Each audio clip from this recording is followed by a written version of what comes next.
Hello everybody, this is Shivam Sukhija और आओ इस वीडियो लेक्चर में हम आपको बताने वाले हैं प्रोसेस ऑफ कंट्रोलिंग। कल हमने बात की थी कि आप अगर कंट्रोलिंग करते हो तो उसके क्या फायदे आपको मिल सकते हैं, लेकिन आज हम बताएंगे कि अगर आप कंट्रोलिंग करना चाहते हो तो उसके लिए आपको कौन कौन से स्टेप्स लेने पड़ेंगे। तो आओ फटाफट से देरी ना करते हुए शुरू करते हैं। पहला स्टेप, सेटिंग परफॉर्मेंस स्टैंडर्ड्स, यानी कि सबसे पहले आपको अपना एक टारगेट सेट करना है। हाँ जी, स्टैंडर्ड्स मींस आपको टारगेट सेट करना है। अगर आप कंट्रोलिंग करना चाहते हो तो first of all you have to set your targets, क्योंकि टारगेट सेट होंगे तब ही आप अपनी एक्चुअल परफॉर्मेंस को इन टारगेट के अगेंस्ट जाके मेजर्स और जज कर पाओगे। बिल्कुल सही बात है। तो आपको सबसे पहले क्या करना है, अपने टारगेट को अपनी ऑर्गेनाइजेशन के लिए सेट कर लेना है। एक बात और, जो आपके टारगेट हैं, जो आपके स्टैंडर्ड्स हैं, वो फ्लेक्सिबल होने चाहिए, यानी कि चेंजेबल होने चाहिए, ताकि वो समय के अनुसार चेंज हो जाएं, एनवायरनमेंट की नीड के अनुसार चेंज हो जाए। कल भी बताया था इंपॉर्टेंस में, ताकि उनमें एक्यूरेसी बनी रहे। उसके बाद स्टैंडर्ड्स दोनों टर्म्स में सेट हो सकते हैं, क्वांटिटेटिव और क्वालिटेटिव। आपको बस फर्स्ट स्टेप में इतना ही लिखना है। क्या? सबसे पहले आपको स्टैंडर्ड सेट करने हैं। स्टैंडर्ड्स मतलब टारगेट। टारगेट क्या होता है? एक बेस होता है जिसके अगेंस्ट जाके हम अपनी एक्चुअल परफॉर्मेंस को क्या करते हैं, जज करते हैं। स्टैंडर्ड कैसे सेट होने चाहिए? फ्लेक्सिबल होने चाहिए, चेंजेबल होने चाहिए, ताकि समय की नीड के हिसाब से क्या हो जाए, चेंज हो जाए। और जो आपके टारगेट हैं वो दोनों टर्म्स में क्या करे जा सकते हैं, सेट करे जा सकते हैं, क्वांटिटी भी और क्वालिटी भी। ऑफ कोर्स इतना मामला क्लियर हुआ होगा। अब नेक्स्ट स्टेप आपको क्या करना है, अपनी एक्चुअल परफॉर्मेंस को मेजर करना है, यानी कि सेकंड स्टेप है मेजरमेंट ऑफ एक्चुअल परफॉर्मेंस। वो कहता है भाई साहब, वैसे तो आपके एक्चुअल परफॉर्मेंस को मेजर करने के बड़े सारे तरीके हैं, तो वो कहता है उन्हीं को तो अपनाना है, जैसे परफॉर्मेंस रिपोर्ट्स तैयार करनी, पर्सनल ऑब्जर्वेशंस, सैंपल चेकिंग, सर्वे। इस तरीके से आप अपने एम्प्लॉइज की क्या मेजर कर सकते हो, एक्चुअल परफॉर्मेंस। और एक्चुअल परफॉर्मेंस मेजर करते वक्त कोई झोल मोल नहीं होना चाहिए। It should be done in reliable manner, ऐसी आए जिसपे आसानी से विश्वास हो सके। आप अपने आप से ही धोखा करोगे तो क्या फिर आप अपनी ऑर्गेनाइजेशन के गोल अचीव कर पाओगे? नहीं। तो आपकी जो एक्चुअल परफॉर्मेंस सही आए, बिल्कुल उसी को दिखानी है। क्या टेक्निक्स है मैंने बताई, परफॉर्मेंस रिपोर्ट, सर्वे, पर्सनल ऑब्जर्वेशन। इसके जरिए आप अपनी एक्चुअल परफॉर्मेंस को मेजर कर सकते हो। और तीसरी बात, एक्चुअल परफॉर्मेंस का रिजल्ट उस ही यूनिट में आना चाहिए, या एक्चुअल परफॉर्मेंस सेम यूनिट में मेजर करी जानी चाहिए जिस यूनिट में आपने स्टैंडर्ड को सेट करा था। किस यूनिट में? या तो क्वांटिटी या फिर क्वालिटी। तो अगर आपके स्टैंडर्ड क्वांटिटेटिव टर्म्स में सेट हैं, एक्चुअल परफॉर्मेंस का रिजल्ट भी क्वांटिटेटिव यूनिट में ही आए। अगर वो क्वालिटेटिव में है तो इसका भी क्वालिटेटिव में। होप सो फर्स्ट 2 स्टेप्स आपको कंट्रोलिंग के क्लियर हुए होंगे। तीसरा स्टेप क्या है? Comparing actual performance with standard. हाँ जी, अब आपको क्या करना है, आपके जो स्टैंडर्ड, आपके जो टारगेट आपने सेट किए थे, आपको उसको अपनी एक्चुअल परफॉर्मेंस के साथ कंपेयर करना है। हाँ जी, मैंने कहा था कि मेरे 80% मार्क्स मुझे लाने हैं। अब मैंने प्री बोर्ड दिए तो मुझे पता चला कि मेरे तो बिजनेस स्टडीज में 70 मार्क्स आए हैं, यानी कि इन दोनों को कंपेयर करके स्टैंडर्ड और प्री बोर्ड का एक्चुअल परफॉर्मेंस देख के मुझे लगा कि भाई यहाँ तो 10% का फर्क आ रहा है, और वो भी फर्क कैसा है, नेगेटिव, क्योंकि कम आ रहे हैं ना। तो comparison of actual performance with standard performance तीसरा स्टेप है। आप इसमें क्या करोगे, अपनी टारगेट वाली परफॉर्मेंस को अपनी एक्चुअल परफॉर्मेंस के रिजल्ट के साथ उठा करके कंपेयर कर दोगे।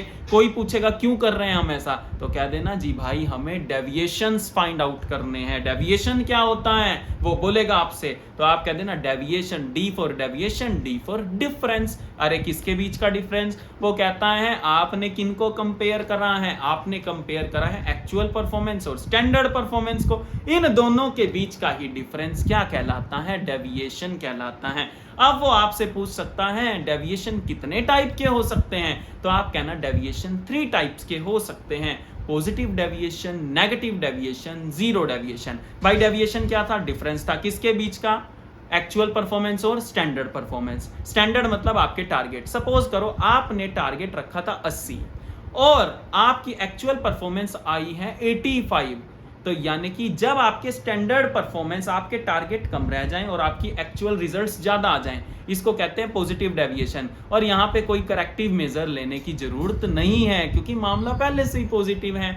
आपने कहा था 80 और आपके आए भी कितने? 80। ना तो आप नेगेटिव में हो ना आप पॉजिटिव में हो, इसको कहते हैं जीरो डेविएशन। तो जीरो डेविएशन इज व्हाट? जब एक्चुअल परफॉर्मेंस और स्टैंडर्ड परफॉर्मेंस दोनों के दोनों आपस में इक्वल हो। और नेगेटिव डेविएशन क्या होता है? जब स्टैंडर्ड आपका ज्यादा हो, टारगेट आपके ज्यादा हो, लेकिन आप अपने टारगेट पे खरे नहीं उतर पाए हो, आपकी एक्चुअल तो भाई कम आ रही है। इस केस को नेगेटिव डेविएशन कहते हैं व्हेन एक्चुअल परफॉर्मेंस इज कम देन योर स्टैंडर्ड। तो इस केस में हम कंट्रोलिंग प्रोसेस को भी आगे बढ़ाते हैं कि भाई ये नेगेटिव क्यों आ रहा है। तो negative deviation, positive deviation, zero deviation, ये 3 टाइप के डेविएशंस हैं। होप सो इतना मामला आपको क्लियर होगा। अब फोर्थ स्टेप आपको क्या करना है? अगर आपके निकले हैं नेगेटिव डेविएशन, आपकी एक्चुअल रिजल्ट्स आए हैं कम, अब आपको क्या करना है? अपने डेविएशंस को एनालाइज करना है। देखो भाई, डेविएशन के लिए भी ना लिमिट सेट करी जाती हैं, ठीक है जी। अगर डेविएशन जो है वो उस लिमिट के अंदर अंदर हो तब तो आप उस बात को टॉप मैनेजर्स तक पहुंचाओ, लेकिन अगर वो deviations go beyond that limit जा रहे हैं तो आप इस बात को टॉप लेवल मैनेजर्स तक पहुंचाओगे। It should be bring to the notice of the top management, और फिर उसको अटेंड करोगे कि भाई ये दिक्कत क्यों आ रही है। क्यों? क्योंकि इन दिक्कत की वजह से आपके फ्यूचर रेवेन्यू, आपकी फर्म की प्रॉफिटेबिलिटी पे इफेक्ट पड़ सकता है, और वो भी नेगेटिव और एडवर्स इफेक्ट पड़ सकता है। इसलिए हम फोर्थ स्टेप में डेविएशंस को एनालाइज करते हैं। डेविएशन को एनालाइज करने के लिए वो कहता है भाई साहब यहाँ पे 2 टेक्निक्स हैं, 2 प्रिंसिपल्स हैं। किसके? कंट्रोलिंग के। उनका नाम क्या है? क्रिटिकल पॉइंट कंट्रोल, जिसको आप CPC के नाम से भी जानते हैं, और एक है की रिजल्ट मैनेजमेंट बाय एक्सेप्शन यानी कि MBE। होप सो क्लियर है। टेक्निक्स कितनी है? 2 टेक्निक है जिससे आप डेविएशंस को एनालाइज कर सकते हो। क्रिटिकल पॉइंट कंट्रोल, दूसरी management by exception. Critical point control क्या कहता है?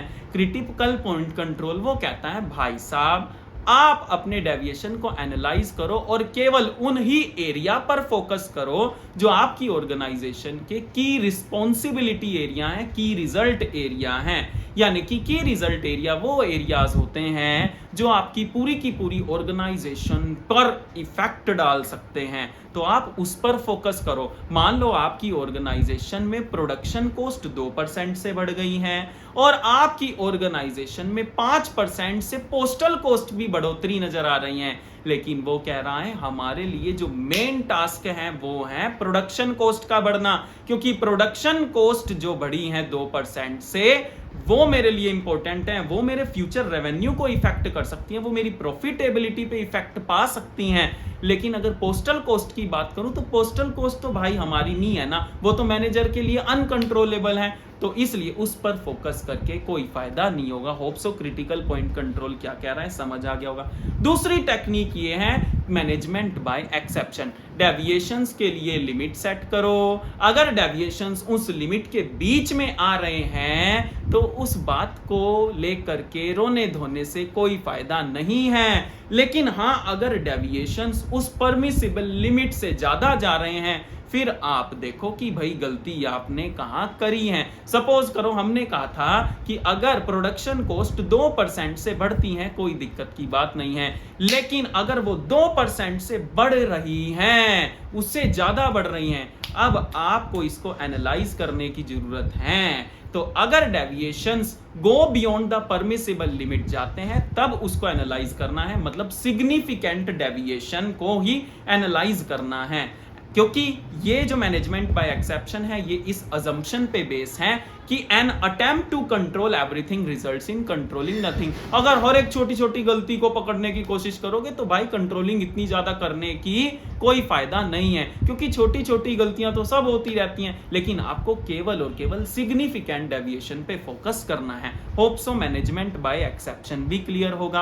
अब आपको लास्ट स्टेप क्या लेना है, टेकिंग करेक्टिव मेजर्स। डेविएशन भी पता चल गए कहां है, जैसे ही डेविएशन एनालाइज हो अब आपको करेक्टिव मेजर ले लेना है। करेक्टिव मेजर इस तरीके से लिए जा सकते हैं कि भाई अगर आप जो पोजीशन है उसको सेम रहने देंगे, अगर वो लिमिट में आ रहे हैं डेविएशन, या जैसी सिचुएशन चल रही है ऐसे ही रहने दें अगर लिमिट में आ रहे हैं डेविएशन, या डेविएशंस अगर गो बियॉन्ड जा रहे हैं तो रीडिजाइन करना है, रिकंस्ट्रक्शन करना है प्लान्स का। तो इस तरीके से करेक्टिव मेजर्स लिए जा सकते हैं, और करेक्टिव मेजर्स तब ही लिए जाएंगे अगर आपके डेविएशंस आपकी लिमिट के बियॉन्ड जा रहे होंगे। अगर वो लिमिट के अंदर अंदर हैं तो ज्यादा करेक्टिव मेजर्स लेने की आपको जरूरत नहीं है। होप सो आपको क्लियर होगा कि मैंने 5 स्टेप्स क्या बताए। सबसे पहले टारगेट सेट करो, अपनी एक्चुअल परफॉर्मेंस को मेजर करो और तीनों को कंपेयर करो, दोनों को कंपेयर करने के बाद आपको क्या करना है, डेविएशंस निकल जाएंगे, उनको एनालाइज करना है और उसके लिए चुटकी में करेक्टिव मेजर ले लेना है। हो गया आपका कंट्रोलिंग, और आप अगर गलत पाथ पर जा रहे होगे आ जाओगे आप राइट ट्रैक पर और गोल्स हो जाएंगे अचीव। होप सो मामला क्लियर है। Thank you.